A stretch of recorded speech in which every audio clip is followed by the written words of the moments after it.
On this episode of the Innovative Schools podcast, Kevin is sitting down with gifted education teacher Jere Chang, and they discuss how her life experiences impact how she educates students today. Come on, let's learn together.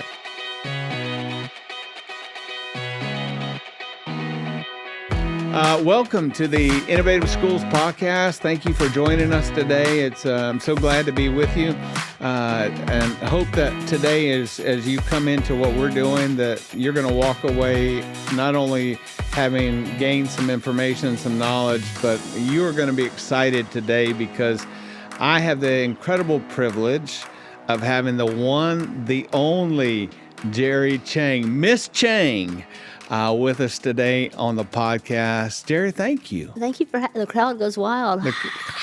Thank you for having me. Yes, glad to be here. It is amazing to have you. You're an amazing person. Thank you for joining us in the summit and sharing.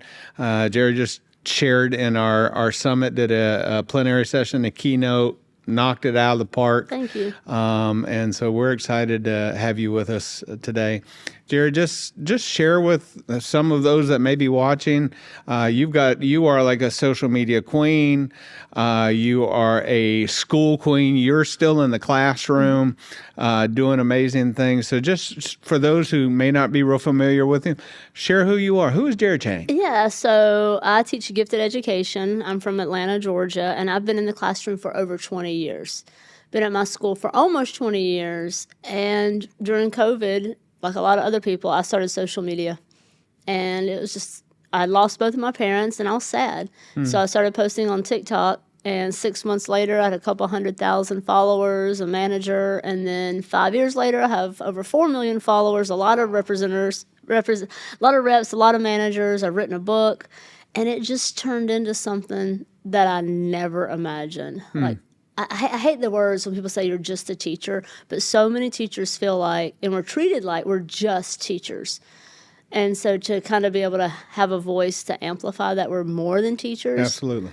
It just kind of turned into something. I teach gifted education, absolutely love it. And I'm still in the classroom. That surprises a lot of people when they see me as an influencer, as a public speaker. They're like, are you really in the classroom?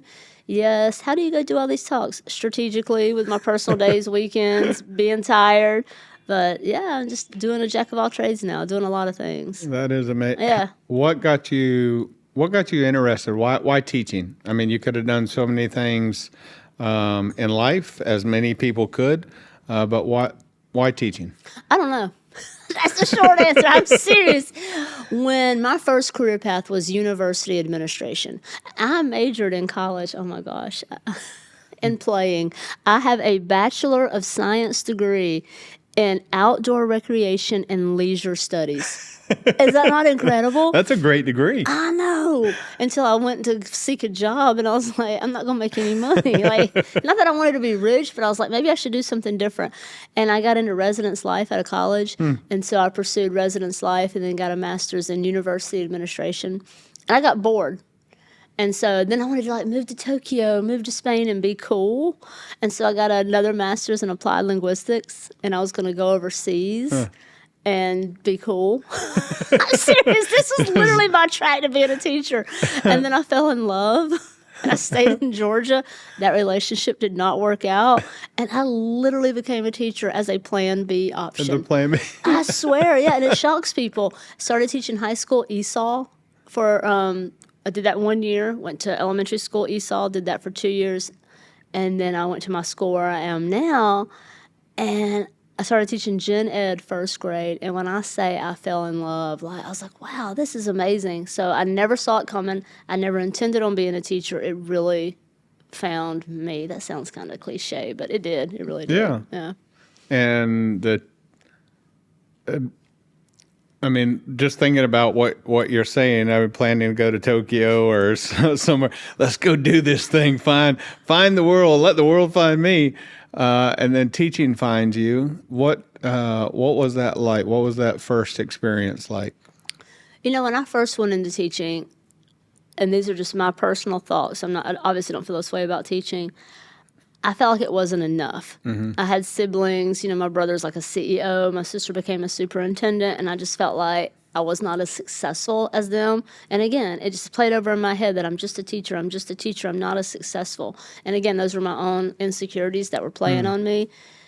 But it took me a few years into teaching for me to realize that I'm so much more than a teacher. I'm literally impacting all these kids. And when I really started to notice it is when the kids got older and they started coming back to me and telling me stories like, you were one of the biggest impacts of my life ever, coaches, teachers. And then I was like, wow, I am doing something great. Yeah. I am doing something amazing. And that's when I really realized that I was no longer like just a teacher. I was doing something bigger. Why do you, you said that phrase, just a teacher. Why do you feel like, from your own perspective, that not only you, but so many teachers across the nation, across the world, have that thought about themselves? I'm just a teacher. Right. That's such a good question.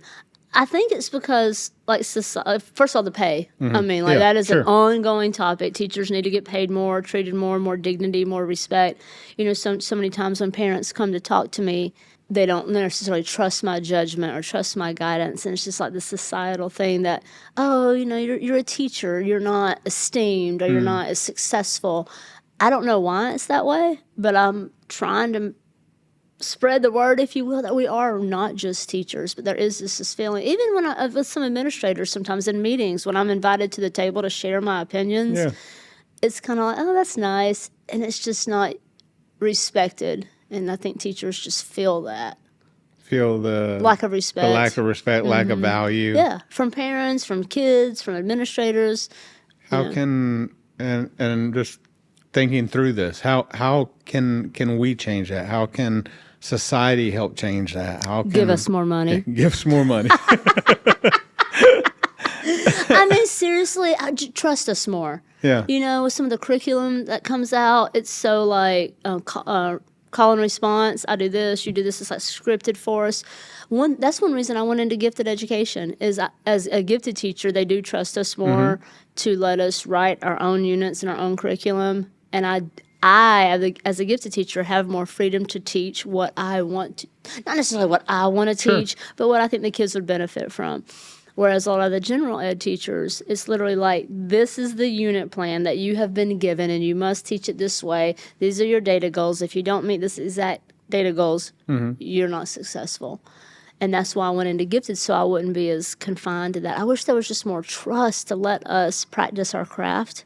Yeah. You know? Do you think it's trust from administration, trust from parents? All the above? And I'm not pointing my finger at anybody, because I know administrators, I know they got people above them. They have boards. They have, you know, shareholders who have expectations, and they got little checklists they got to do. And I work with some teachers. Some are amazing, and some could improve a little bit. And I get that from an administrator point of view. That is also challenging. But at the same time, there are a lot of us out there, who are killing it, who are working hard and dedicated and doing the things we're supposed to be doing. And I just wish there was more trust to let and hold the ones accountable who aren't. Absolutely. You know, Absolutely. I mean, I hear my colleagues crying. Like they see, you know, teachers not doing what they're supposed to. Go blast them. If I'm not doing my job, I tell my principal, call me in your office, sit me down and say, you need to improve on X, Y, and Z, period. You know, and give me a chance to improve. But for those of us who are killing it, just let us keep doing it. Keep killing it. Absolutely. And I use this phrase in other things, but praise in public and correct in private. Absolutely. And I mean, I think there's a lack of that. We're often quick to criticize and correct in public. You know, when we see it happen, we want to do it. But we're often also very slow to praise in public. And right. when we see you in private, oh man, you're doing a great job. Thanks for all your work. But man, get it out there. Yeah, even just the simple in the hallway from a teacher point of view. If you're an administrator, just hey, Miss Chang, I saw you dealing with that kid the other day. You nailed that. Good job, because I know that's a difficult child. You really handled that nicely. Just the little bitty things. It could be something as simple as like, Miss Chang, your bulletin board looks nice. just those little bitty serotonin boosters, to just let me know, if I'm having a bad day. I had this one administrator, we call them deans. She's basically assistant principal. And I'll be on duty, and she nails it. She'll walk down, and she'll just be like, "Ooh, Miss Chang, your shoes, they are giving." Something so simple, not even connected to my job, but it just gives me that little bitty boost of like, she saw me, even though it's not related to what I do, but just a nice little positive interaction. It's like I was telling administrators this morning, some of the best things you can do for us is just say, "Hey, how are you?" in the hallway. Genuinely. Yeah. Miss Dean, you're killing it. Yeah. Thank you. And I know that every administrator cannot know like that I have 2 children and what my kids are involved in. I get that because they have a lot of staff members.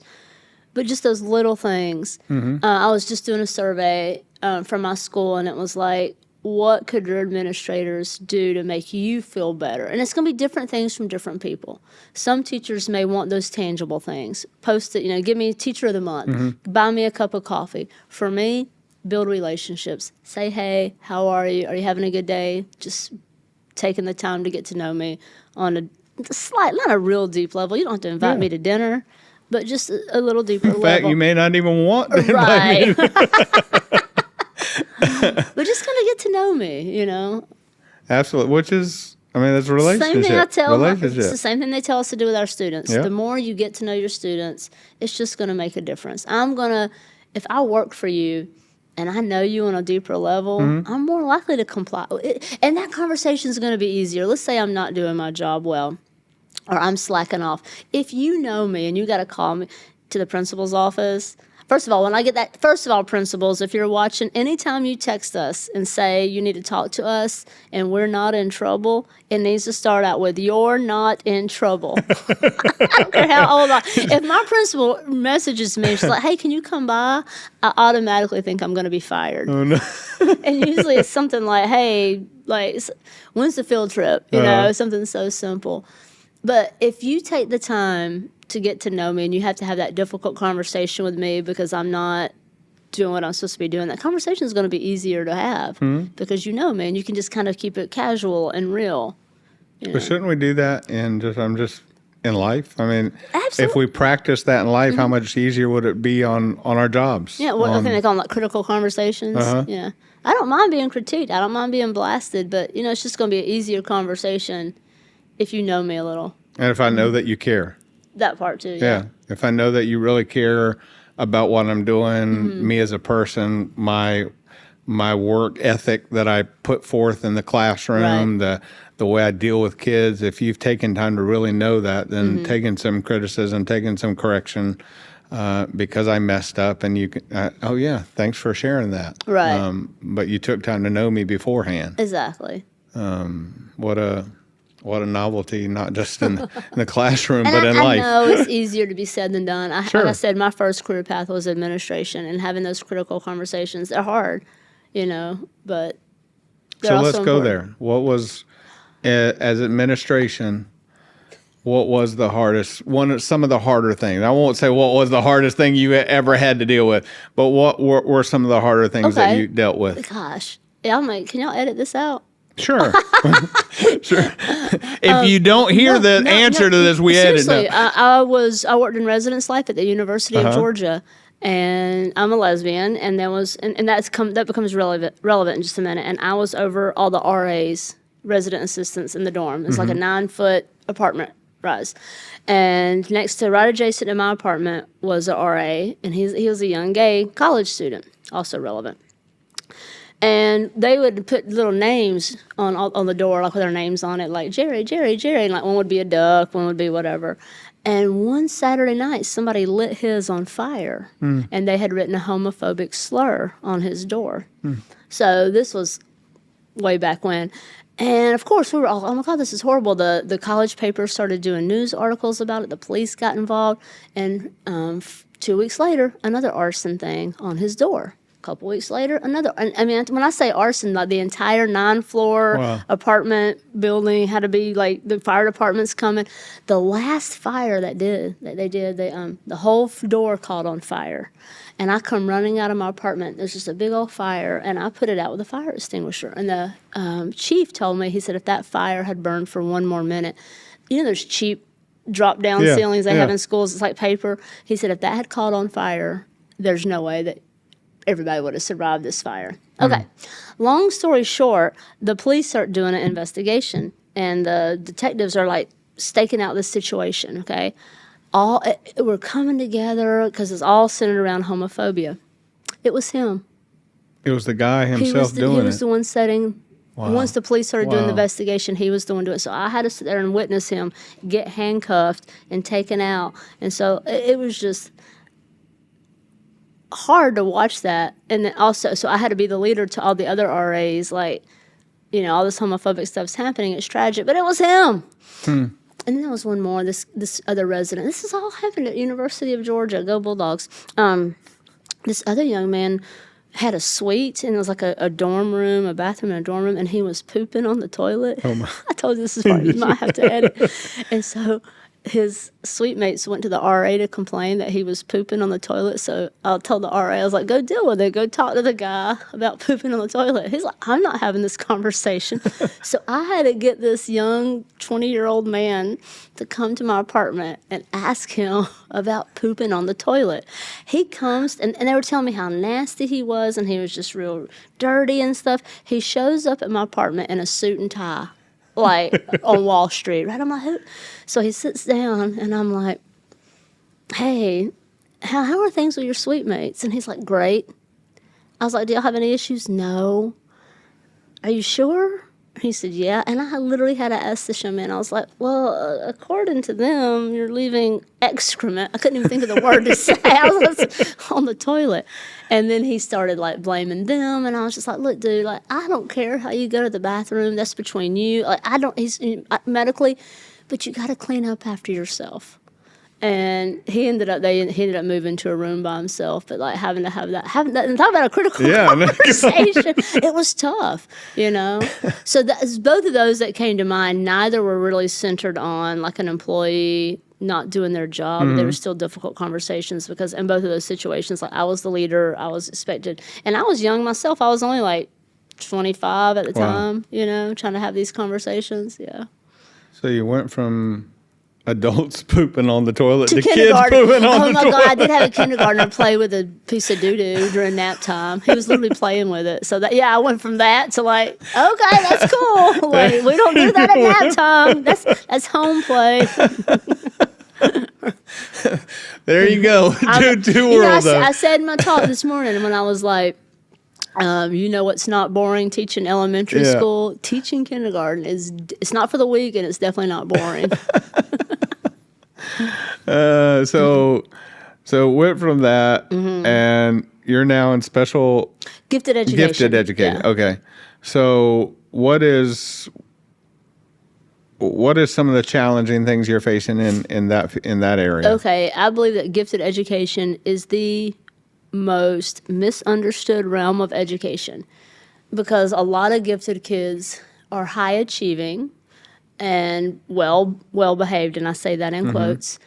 But a lot of gifted kids. So giftedness basically means you are accelerated in one content area and/or the visual or performing arts. So a child can be gifted in creativity and have dyslexia and struggle in reading. And so you can have twice exceptional gifted kids. So you could have a child who is gifted but who has ADD, ADHD, autism. That's twice exceptional. And a lot of teachers who don't have experience in gifted education, they think that a gifted child is what we would call the perfect child. And not that I subscribe to that, but I'm talking about the well-behaved, the highly motivated, raising their hands, sitting quietly. A lot of gifted kids are not like that. They're not highly motivated. That's why there's a whole hashtag called gifted burnout. Because when we give them this label, you got me talking. Yeah, no, go. Because once we give these kids these label, and there's an expectation from parents, from teachers, from society that since they're gifted, they're supposed to be high achieving. You're supposed to go to Ivy League school, but they may not be motivated. They may be bored. They may not excel in math. And so I believe gifted is so misunderstood because of these things. So in my classroom, I try to see them for who they are, whether they have autism, whether they have ADHD, whether they're struggling in math, whether they're not motivated, whether they're bored, and just help them feel seen. And I see my students one day a week, and where I pull them out of their general ed classes, and they come to me, and a lot of people are like, oh, that's not fair. You're segregating them. They should be in the general education classes. But one thing I love to tell people, it's not that I'm such a great teacher that that day is so beautiful for them. It's the fact that they get to be together among their peers, and we get to just nerd it out in there. We get to be weird, quirky, creative, and gifted, and all those things in that moment for that day, for lack of a better word, they're just normal. And their guards get to come down, and it is just so beautiful to watch them, interrupt, blurt out, ask, and say things like, well, actually, Miss Chang, and correct the teacher, and the teacher not get mad at them. And then me clap back and say, well, actually. I can match your energy. Right. And I love teaching gifted education. And I just feel like it's often misunderstood because people don't understand the nuances that come with it. It's not all perfect. But it's, I just love it. What are some of those nuances that come with it? Oh, gosh. Parents wanting that gifted label. That is the number one thing. I mean, I had a kid in first grade who didn't qualify for gifted education. And literally the parent is coming to my colleagues, so we're like a team of two, and saying things like, my child will be going to Ivy League school, and if they're not gifted, you're messing up their plan. This child is 6 years old. First of all, you do not have to have a gifted label to go to Harvard. Second of all, you don't need to go to Harvard to be successful. Correct. I started out at junior college. I consider myself somewhat successful. Absolutely. I'm able to pay my bills. Whatever. I have a nice family. Like, life is good. But the parents expect that gifted label, and then just teachers thinking when kids are gifted that they're supposed to be like well-behaved and perfect, and they're not all like that. What is it that parents feel like that label will give their children? They think it's like a gold. What's the advantage? Yeah, I don't know. It's like they feel like it's this gold star. My child is gifted. My child, and I have two kids, and I brag. Oh, look at my kid. He's playing the harp. Look at my kid. I mean, I get it. I love to brag about kids. Brag about my kids. I think they're absolutely fabulous. But number one, it's their life to live, not me to live vicariously through my kids. Like, I love sports. Oh, my God. Season tickets to the Falcons. Sorry. Like, we're horrible, but whatever. Anyway. Who is that? The Falcons. I know, right? I wish we would be better. I love the Georgia Bulldogs. I just love sports. I went to college on a basketball scholarship. Both of my sons hate sports. And I wish more parents would let their kids do what they want to do. So you know what I'm doing? I'm at the harp recital. Yeah, go harp, get him. He's playing the harp, and it's beautiful. I don't know how to play. I can't even read music. But I wish more parents would just let their kids live their lives, within reason. Yeah. And as parents sometimes have an expectation that they want their child to be gifted because it's going to give them more, opportunities in life. But sometimes they're not gifted, and that's okay. Not being gifted doesn't mean that you're not super smart, highly motivated.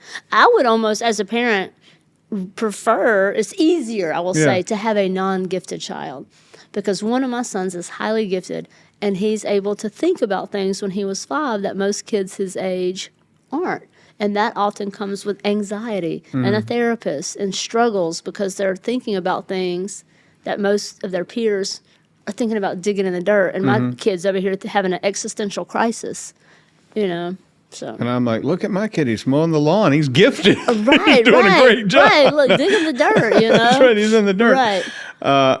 So how do we, maybe what are some things that we can do, that teachers could do to help that in the lives of parents? Because I think you're right. I think some of that maybe even stems from, I didn't do it, I couldn't do it, so I want my kids to do it, and so I'm going to really push for them. And it's what you're saying, they're trying to project what their kids should do instead of allowing their kids to figure it out along the way and say, hey, I'm great at this, I really enjoy this, I want to do this. What are some things that teachers could do to help encourage their parents, the parents of their students, to be able to say, hey, let's relax a little bit on that? And well, first of all, I'm not judging parents who advocate for their children. One thing, when parents come into me and they're asking me to explain gifted and explain the scores, I love when parents are able to be involved. And that's my job to help you understand that.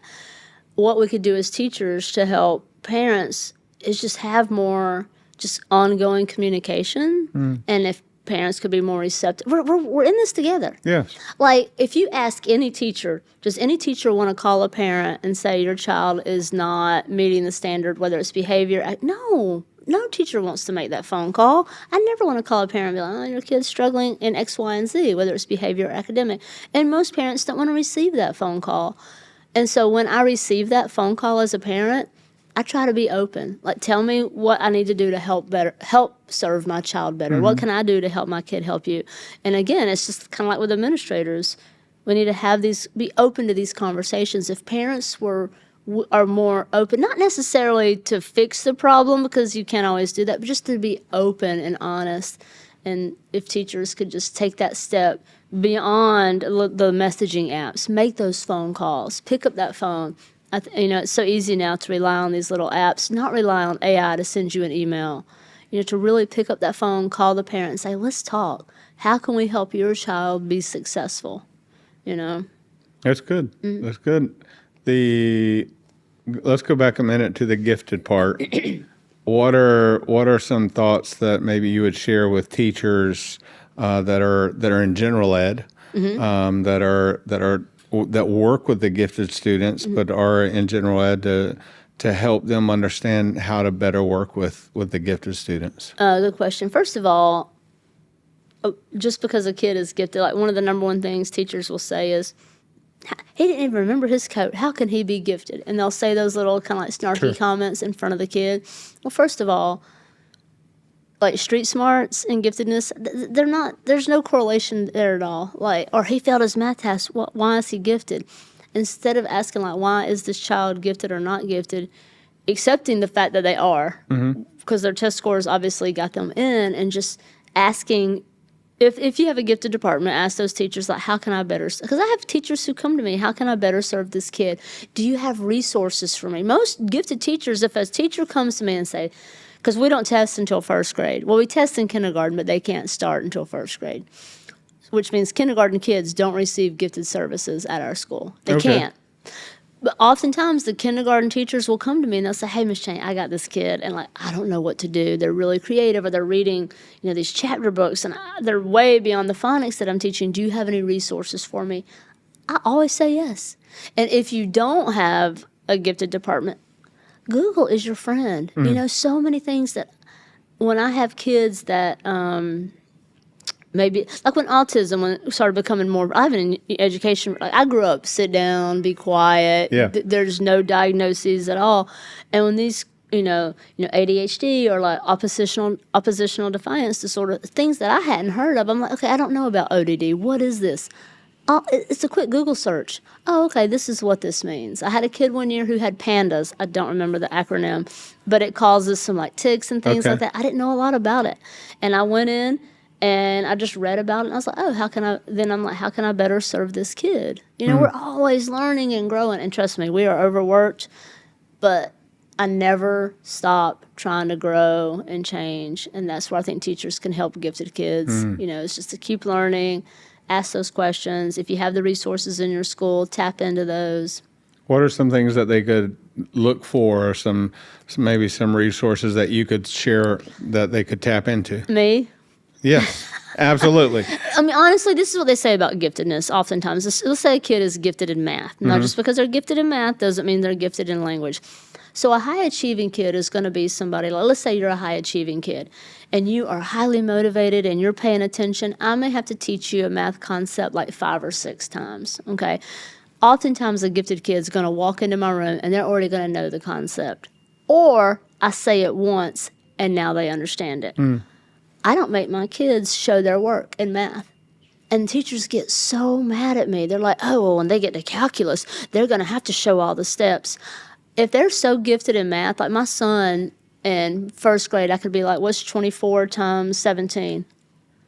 I still can't do that in my head, but he could. And I'd be on the phone and I'd be like, yeah, that's right. Why does he need to show his work for 6 plus 2 in kindergarten? Yes. He doesn't. And I can assure you that when he starts taking calculus in high school, and he needs to show, he'll probably be able to figure out how to show the steps. That he's not going to be like, oh, I never had to show my steps in kindergarten. It's just understanding that these kids, they're smarter than us. Do you know how many times I say that in my classroom? I tell my students, y'all are smarter than me.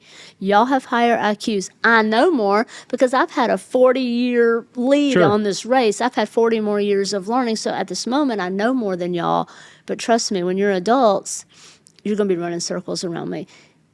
That's okay. It doesn't make me not smart. And so when these kids come to us, like literally smarter than us, it doesn't mean I'm bad. Like I had a kid the other day ask me how to spell simultaneously. I was like, girl, I don't know. Google it. Say, hold on, let me check my phone. Right. She's like, how do you know? She's in second grade. I was like, what are you doing using that word? How do you know this word? And she knew I'm always joking around. She's like, I don't know. I just know this word. I was like, that's awesome, but I don't know how to spell it. So I wrote it on a Post-it note, just trying to be quick because we were rushing. I was like, I think this is right. She goes, what do you mean you think? And I said, I don't know. You came to the wrong person. She's like, you're literally my teacher. You're the only adult here. And I was like, well, let's look it up. So we looked it up. And I was like, nailed it. It was right. And it's just understanding and celebrating the fact that these kids are smarter than us. And that's okay. I think that's the biggest thing teachers don't like is when these kids show that they're smarter than us. And some of us, like you were talking about that presenter in agriculture this morning. And sometimes they come across in ways as arrogant, and they don't really mean to be. I would describe it more as non-filtered because they're children. So when they come in knowing stuff, like they're just excited. You know, I had a girl and she was super brilliant on the solar system. That was her hyperfixation. And she was being what one would describe as mean to the other children, second grade. And she didn't mean to be. And I'm using that word as a second grade point of view. And so I reached out to her mom, and I was like, hey, I'm having struggles, you know, with your daughter, and she's, you know, the kids are perceiving her as being mean, the way she talks to them. The mom wrote me back. She said, oh, my God, thank you for this, because I'm struggling with her at home with her siblings. She's like, what can we do? And I said, let me role play with her a little bit. So I would keep her after class, and I'm not going to say the child's name. I'll call her Sarah. That's not her name. And I say, okay, Sarah, we're going to role play, and I'm going to say something really wrong about the solar system, and you have to correct me because I don't want to take away your shine. Like, you want to go ahead, brag, show off your smarts. But you got to try to do it without hurting my feelings. And she's like, oh, God, okay. Hey, let's go. And so I was like, oh, gosh, I just love Mars, that blue planet that's third from the sun, like that. And you could just see her, like, twitching. And she'd, instead of just be me and her, and she'd go, well, actually, Miss Chang, those are gifted kids' favorite words. Well, actually, Mars is red, and it's the fourth planet. And I'm like, that's great. So you corrected me, but you didn't go like, duh, Miss Chang, you're so dumb. Everybody knows that Mars is red. So it's just kind of like, you're allowed to do it, but let's think about the other person receiving it. So that's awesome. I'll give but long that's answers. Awesome. That's and it helped, you know, because the girl was having trouble making friends. The mom was struggling with her at home. She was a nice, delightful kid. She just didn't have that filter that comes naturally for other kids. And you did it in a way that didn't make her feel stupid or feel like, oh, I'm an awful person because I mean, I would joke. I'm like, okay, y'all, I'm going to teach about the solar system today. We're going to do Saturn. And I would joke, I'm like, I'm going to go home and take a nap, and Sarah's going to teach the class. And they would just all laugh because Sarah knew more than I did about Saturn. She really did. I'm not wrong. And it's humbling as a teacher to have a 7-year-old know more than you. You know? like your son teaching the Titanic. Yeah. Exactly. The lesson on Titanic. And these kids do this. They lock into these subjects and they learn a lot. And I can't know about everything. So, yeah, she was totally smarter than me on the solar system. And I just leaned into it. I was like, man, you got anything else to add? She's like, yeah, you missed this, you missed this. And finally, I'd be like, okay, you got to stop talking because it's time to go to lunch. Oh, I really missed half the whole solar system. Right. It's interesting. My son in third grade. So clarification, I'm horrible in math. My son in the third grade comes home and with a question, but it was what you were saying about he knew the answer. He just wasn't sure how the teacher was trying to explain to get to this answer because in his head, he knew how to get there. Yep. And so he was trying to figure all that out. And he's like, Dad, can you help me with this? And I'm looking at it thinking, You're like, nope. carry the 4. Yeah. I have no idea how they're wanting to do this Yeah. either. So I had to use psychology. Well, son, what did your teacher tell you to do? Oh, okay. And did you read the book? And what is the book? And so ended up helping psychology helping figure out on his own what he had already learned. But that frustration of, Right. I know what the answer is, and why can't I just do For it the to get the answer if Right. the answer's right? Yeah. So it's Now, I will tell my students when we're doing math, for example, I say this because sometimes they'll just bring me the answer. I say, if you bring me the answer, I'm cool with that. But if it's wrong, I can't help you. And they look at me, they're like, what do you mean you can't help us? I'm like, because I don't know your process. I don't know where you went wrong. So if you're not quite sure, if you want me to be able to help you, you got to show me at least how you got to this answer, or you got to be able to articulate it and explain it to me. If you can do that, then I know where you went wrong. But if it's right, like I have kids, I'll put before I even sit down to take a break, here. There's this one girl now in 3rd grade. I'm like, go to the other side. Before the kids are done with the first side, she's done with the back side. I'm like, girl, can I just go home and so you can teach for a day and I can just rest? I mean, everything I give her, everything, boom, boom, boom. And that's the gifted class. Yeah. I can't imagine her gen ed teacher trying to deal with her. She's brilliant. She's amazing. And I just let her run with it. Yeah. So you did. So you're still. How many years now you've been working with gifted? 12-ish years probably. Yeah. So I did university administration. Then I did high school ESOL. Okay. And then I went to a dual language school, kindergarten and first. Then I went to my school, probably did, I'm going to say 10-ish years, give or take, general ed first and 2nd grade. And then I went over to gifted, 10-ish years. I don't forget exactly, gifted ed. And I used to do 1st through 5th, and now I do 1st through 3rd. Okay. And in all of that, let's skip the higher ed. Okay. Let's go to K through 12. Sure.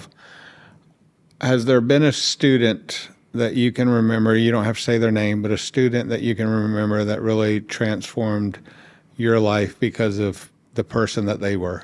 Oh, wow, that's a good question. Oh, my God, there's so many. It was like the story I told this morning about the young man where I made the mistake, and I told him he was being a butt, knowing that he would appreciate the joke in 1st grade. But the little girl in the corner of the classroom, like, clutching her pearls, going, oh, you shouldn't use that language in the class, Miss Chang, and then having to, like, reframe my humor. He, in 1st grade, was a complicated child. He was highly gifted, but he was in my gen ed class. And anytime something didn't come easily for him, he would melt down, have a tantrum, whatever you want to call it. I mean, like, big feelings, screaming, and it was tough. It was a tough year. And I never gave up because I knew, like, I saw potential in this kid. And he's the kid who left our school probably in about the 8th grade, and then his mom invited me to brunch with him and her. And he told me of all the coaches and teachers that he had, I made the biggest impact on his life. And now he's at university and just doing really, really well. And I know I am just a snapshot of the coaches and teachers in his life. But the fact that he came back to me and said, you made an impact on my life, that is life-changing from my point of view. Yeah, you know? absolutely. And it's just like, wow, like if I hadn't had that part of the story, I would have just saw a complicated kid that I didn't give up on. And yeah, he went to college, okay, whatever, he went to college. But for him to come back and be like, no, you really had an impact on me. Like, I appreciate that. Did he share what it was now later on in life? He that said, really when I made the asked difference? him, I said, what did I do? He said, Miss Chang, you treated me like a person. And it was not, I don't want to be all dramatic and be like, it was at that moment. but it really was. It was like that kind of moment when I realized that kids are not centered around data. It's not a test score. It's not a curriculum. Not one child in all my years of teaching has ever come back to me and said, God, Miss Chang, that data chart, man, you got me to my target. That was great. That curriculum you wrote, and I mean, I'd work hard. Ancient Egypt, solar system, that curriculum, man, it slapped. No, they always come back like, God, Miss Chang, I just felt seen in your classroom. I could just be myself. All kinds of kids come through my classroom, regardless of how their family votes, regardless of how they worship, regardless of what kind of family dynamic, money, all that stuff. And any kid who comes in my classroom, regardless if it aligns with my beliefs and my life, I'm going to cheer for all of them. I'm rooting for all the kids. And a lot of people, as an openly like gay teacher living in a progressive area, a lot of people make assumptions about me. And I'm like, no, I'm rooting for all the kids. I don't care who your dad voted for. I don't care who your mom voted for. I don't care where you worship if you don't worship. I want all the kids to win. Absolutely. Yeah, that was a little soapbox, wasn't it? No, which is you get all passionate I literally about. have a whole talk about inclusion, and a lot of people think that when you're an inclusive teacher, that's like coded word for woke, and that you only care about like woke issues. I'm like, no, I'm rooting for all the kids. I had a third grader one year who we had a governor race in Georgia, Stacey Abrams and Brian Kemp. Stacey Abrams was the Democratic candidate. Brian Kemp was the Republican candidate. We had a mock election. Live in a progressive area. Stacey Abrams won by a landslide. Then we had the real election, and Brian Kemp won. Okay, cool.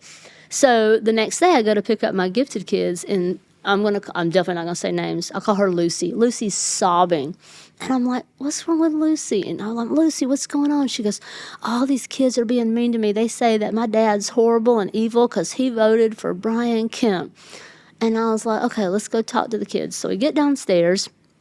And I'm like, do you care if I talk to these kids? And she's kind of like, I think she was also making assumptions about me, I said, no. These kids are being mean to you. I'm not going to tolerate that. Like, I don't care who your dad voted for. She's like, yeah, you know how kids love? Kids love when other kids get in trouble. Yeah. She's like, you're going to go fuss at the other kids? I was like, yes, I'm going to fuss at the other kids. She's like, go, Miss Chang. Like, go fuss at the kids. So we go in the classroom, and I'm like, let's talk about the election. No teacher wants to say that. Exactly. Let's deal with politics. But we should. We should have these conversations in class, especially in 2026. There's just so much like animosity going on. I was like, let's talk about it. And I was like, first of all, y'all are in third grade. Your passion and your drive for political stuff in this country is awesome. Keep doing it, because as I get older, I'm passing the torch to y'all. When y'all get 18, please go vote. I was like, but let's talk about Lucy. And then some of them start, her dad voted for Brian Kemp. I was like, I know, could chill out. And I was like, when y'all are old, I hope you can find a platform that's, important for you, that you makes you want to go vote for your cause. I do the same thing. I don't share who I vote for in my class for obvious reasons. I was like, I'm a very passionate voter. I have a lot of political things that align with my beliefs and my values as an American, and I hope y'all do the same. But all year, Lucy has been your friend. And just because her family voted differently from you and your family doesn't mean y'all need to, like, have her in tears over here. So let's think about, how would you want somebody to treat you if your family voted differently? And then I was like, look, y'all want to hear who all my family voted for? Because y'all be throwing eggs at me, too. I was like, we don't do that, And so that was, and I don't think people realize that teachers should be rooting for all the kids, like all of them. So what are some maybe 3 or 4 things that you could share with teachers across the board, to our people who are going to watch this podcast, teachers, administrators, whoever it is, that you could say, you know what, I've learned over all the years that I've been doing this, these are just really 3 or 4 basic things that we can do to help kids feel dignified. Okay. Make sure all kids are seen. The kids who are weird, different, marginalized. Somebody gave me this. God, this was amazing. Somebody said during pre-planning week, put all the pictures of all the students in the cafeteria, just like a little picture, and give every staff member one of those page of dots. And if you know the kid or you've had a conversation with that kid, walk around all the pictures and put a dot on that kid.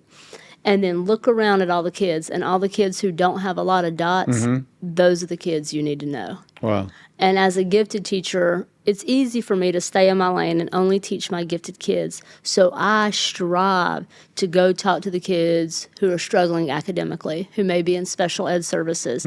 And I'll go down there and just kind of bust in, hey, what are y'all doing? And they all know me because social media. And I'll talk to them about like basketball or shoes or just something not even school related. Is to get to know all the kids and just root for all the kids. That's my biggest thing, is making just that's the one thing. Another thing, now you got me started. Right, go ahead. Love yourself. Like I said this morning, if as an educator, if you don't love yourself, you can't give the students the best version of you, not only for the kids, but for us. You are allowed to be the teacher who is data-driven, rigorous, hardworking, but you can also be the teacher who cannot wait to go on that cruise for spring break. You're counting down to the summer. I'm supposed to be in school today. I got to come to New York. Thank you, by the way, for that. And like some people will be like, oh, you should be in the classroom, but I got to do this. Absolutely. And that's a great thing. It's so much fun. My family's up here. We're going to go see a show tonight. And teachers are allowed to live our lives beyond teaching. So love all those kids and love yourself. Those are my two things. You don't have three. And don't be afraid of parents. There you go. There's a teacher your shortage. third one. I mean, again, I say a lot of stuff in my talks. When I had a parent come to me and say something rude, and I didn't say everything I thought because then I would lose my job. But Sure. I'm gonna stand up for myself. You are not gonna come in here and talk to me that way. I had a parent one year in second grade. He brought me this big file. It was like a fishing box thing, just full of stuff from first grade.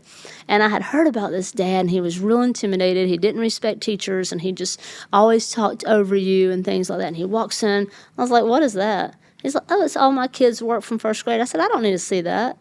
I was matching his energy. He's like, what do you mean? I was like, your kid's been in my class 3 minutes. I can already tell you he's high achieving, he's gifted, he's accelerated in math, and he's going to do absolutely great this year. None of that stuff he did in first grade is going to have an effect on the way I teach him. I'm going to teach him like I do all these other kids. Close it up. And he was like, okay. The man follows me now on Facebook. His kid's in college, doing very well, loved me the whole rest of the year. I was like, I got this. Stand up for yourself. I mean, within reason. Yeah. Trust me, there's a lot of inside thoughts that I don't say to parents sometimes, but I will be like, no, absolutely not. And the truth is, there could be, you know this very well, more than I do, that there's probably parents that if we took time are dealing with stuff themselves, that absolutely they come in with that because of what they're having to deal with. Right. I watched the teacher. She took a a Zoom call in my classroom from a parent because she needed a quiet space, and they had indoor recess. And so she's like, can I take this call in your room? I'm like, sure. I'm over there eating lunch. Well, her headphones wouldn't connect. So now I get to hear this phone call between this teacher and these parents. I'm not involved in this situation at all. This teacher is a young teacher, not as much experience as me. And I was appalled at how these parents were talking to her. I don't want to share too much of the conversation, obviously, FERPA and things like that, but they were just talking down to her. I literally started making cue cards, and I was like, say less, don't respond. I was like, the less you say, the less, and they kept on, and they kept on. When that call ended, I was like, I got you. I went to admin myself, and I was like, I don't know who these parents are, but we need to have a conversation. I said, they are treating her horribly, disrespectful. I said, I was shocked, and I went to bat for her. So I want to tell young teachers, find a mentor like me who's old, who's not telling you how to do your job, or we used to do it better back in 1990, whatever, but who's supporting you and passing the torch to you. Stand up for yourself, love yourself. Yeah. That's it. That's good. Yeah. That's good. Ooh, you asked me a question. I'm like, I'm not going to say that much. And then I'm like, I got a lot to say. Right. keep talking. Yeah, right. So I want to, in the end, close with two questions. But before we get there, basketball. I didn't realize you went to scholarship. Okay, at junior college. Don't connect that I know, to UGA. but Okay. I mean, there's more than a lot of people get. I mean, scholarship at junior college. I'd have been happy just to get any kind of scholarship to community college. Well, first of all, my biggest flex is that I was Little Miss Sugar Hill when I was 10 years old. There you go. Pageant queen. First of all, I grew up in Sugar Hill, Georgia. There was nothing else. You played basketball, football, pageants, and cheerleaded, which I cheerleaded one year. I was terrible. And then, I played basketball my whole life, and I got a little scholarship to go to junior college, and I hated it. Because when you're a college athlete, now imagine this. This was before WNBA, so from my point of view, this is there's no more beyond. There's no aspiring for a career. That's it. That's a pretty low level, if you will. It's not Division One, and I'm not trying to humble myself, but really it is. Factually, it's not Division One. It's not going to be a career or anything like that. They own you. Oh my God, you go work out in the morning, then you go to class, then you have to practice, then you got to look at your playbook, then the coach calls you. I mean, it is rough. I cannot even begin. I wish people gave more respect to athletes. I mean, I know they get a lot of money, and some of them can be like, come on, dude, really, you don't need $2 million to whatever. But It is hard work. I lasted 1 year, and I was like, But yeah, I was a baller. 2 guard right here. 2 guard. 2 guard. Come I could pop those on. threes. That's about all I could do was hit threes. I tried to rebound once, my first game in college. Big old girl. She brings that ball down. She's like 6'4", 6'5", and I don't know why. I'm real scrappy. Like, I know I have this persona online that I'm real sweet. I'm scrappy. She comes down, bam, she elbows me, busts the chin open. I got blood gushing everywhere. And the coach took me out for like a minute. This is actually really funny. Put me back in the game. This was before blood was bad. Blood was all right. You know what I'm saying? He put me back in and blood's gushing everywhere. We were playing in Columbus College, and we had to drive to Truett-McConnell College in the North Georgia mountains. I lived in Sugar Hill. On the way home, no cell phones. We had to get gas in a town called Swanee, which is adjacent to Sugar Hill. He's like, gosh, Beard. That was my maiden name. Okay. Beard, I guess you need to go get some stitches. Doesn't your mama live around here? I said, yes, sir, she does. And he goes, can you just call her on that payphone and maybe she can come get you and take you to get stitches? No lie. I said, sure, get a quarter. Call my mom. Mom, I'm up here in Swanee at the gas station. Coach just dropped me off. Can you come get me to take me to get some stitches? No questions asked. I'll be up there in a minute. Didn't get mad at it. He leaves me in this gas station. And I'm sitting there in this gas station with some man, like 9 o'clock at night. My mom comes and gets me, takes me to get sewed up, drives me back to college the next day. This is why, times are so different now. And this is why I don't coach. People ask me, why don't you coach? And I'm like, because the way that I would coach would get me fired. Leave the kid at the gas station. Oh my God, yes. I mean, it was a whole different time. But yeah, former basketball player. A lot of that stuff's actually in my book. Is it really? Some basketball stuff. So your book is coming out. Yep. It's a good segue. Way to do that. I know. Come on. It's a good segue, but that was not even planned. I know, my either. publicist will be so happy I know, right but now. I'm going to work it in. I'm going to help you on this one. So the name of your book? Becoming the Teacher I Needed, Lessons in Radical Kindness and Resilience. And that's coming out when? May 19th. It's available for pre-order. Okay. now. Where can they do it? All the stuff. Amazon, Barnes & Noble, Books A Million, Independent, things like that. And what all is it going to touch on? It's kind of like a 2-part book. It's kind of cool. The first part is like autobiographical. I, just like my son, hated school. Hated it. I left my school my senior year because I hated, and these are people that my mom graduated from my high school. My 3 older siblings graduated from my high school. I was a square peg in a round hole. Hated it. So my senior year, I changed high schools, and this teacher, Miss Edwards, my AP English teacher, which I had no business being in that class. That's the whole stories in my book too. She saw me for the first time as a smart person, and she was life-changing. And then it segues into strategies for teaching, like how to thrive in teaching, how to take care of yourself using humor, seeing children, building relationships, all that stuff. Amazing. Yeah. Go get your book. Go get her book. Go get it. Go order it today. Link in bio. So that's right. Follow the link below. Right. So last 2 questions. First of all, if there's any advice that you've learned over all these years, anything that has really stuck with you, and more specifically, maybe something that you feel like, hey, I failed drastically at this, but I learned one of my greatest life lessons out of that failure, what would that be? Stop comparing yourself to other people. It's amazing. People will look at me, and I do these meet and greets, and it's so humbling. I don't know, this woman was just sobbing to meet me, and when I hugged her, she was just trembling. But yet I compare myself to other people, and I'm like, I'm not doing as many talks as that person. I need to write another book. I've never been Teacher of the Year. I've never done this. And even though people look at me, and they're like, wow, you're so successful. When I look at myself, and I hate when I do this, I compare myself to other people, and I'm like, no, I'm failing. I'm constantly putting myself down.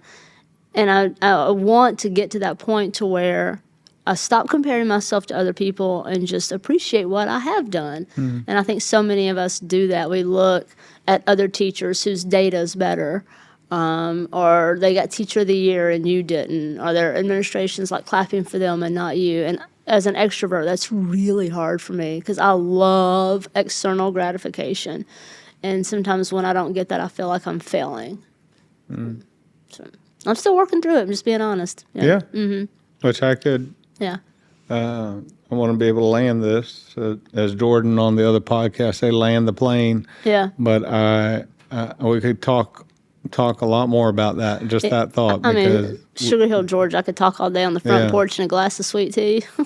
A steak and a knife and a glass of tea. There you go. Little Ricky Skaggs. I know, right? I could talk. That's one thing. Yeah. But the last question is, if you could, and I was asking somebody on another podcast, if you could create a billboard, and the billboard would allow you to say anything you wanted to say, you could put anything you wanted on that billboard, what would you want to say to the world, even more specifically the world of education? What would you want to say, and why? It's good. That I'm very well known for saying it's good. I did these lunch prank videos, and it happened organically, and I would just be like, it's good.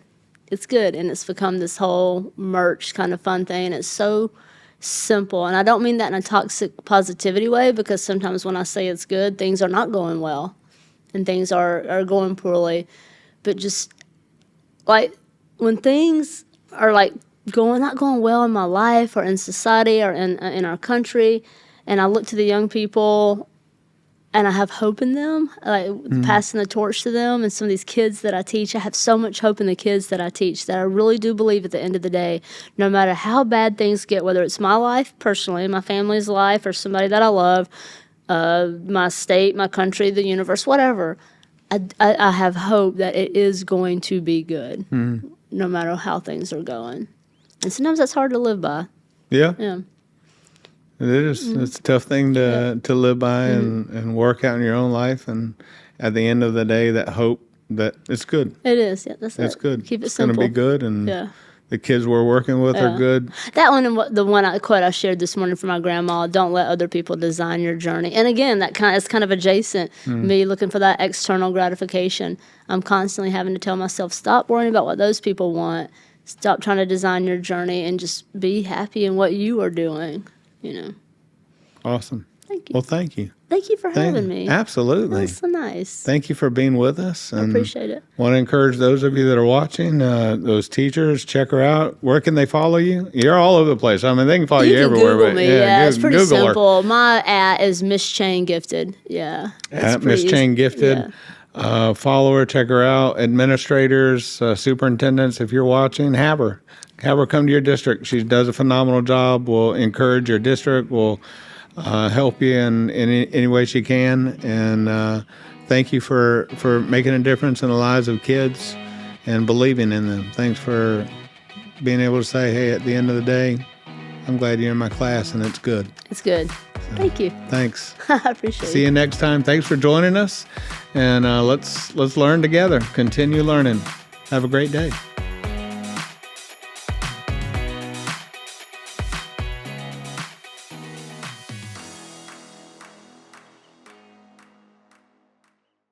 Let me know if this sounds familiar.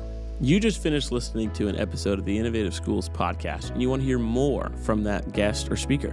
Well, you can at the Innovative Schools Summit. The Innovative Schools Summit is an event that brings internationally recognized thought leaders, educational consultants, teachers, and administrators from all over to come and show you what they've learned. We feature speakers like Michelle Borba, Michael Bonner, Steve Spangler, Gary Brooks, Kim Bearden, and many, many more. You're not going to want to miss this. We hold these summits in the big cities like New York, Las Vegas, Nashville, Orlando, and San Antonio, so there's always one close by. If you want more information, go to theinnovativeschoolsummit.com and check it out. We hope to see you there. Learn from the best in education on Accurate.com. Accurate.com is our subscription-based service that we offer for educators just like you.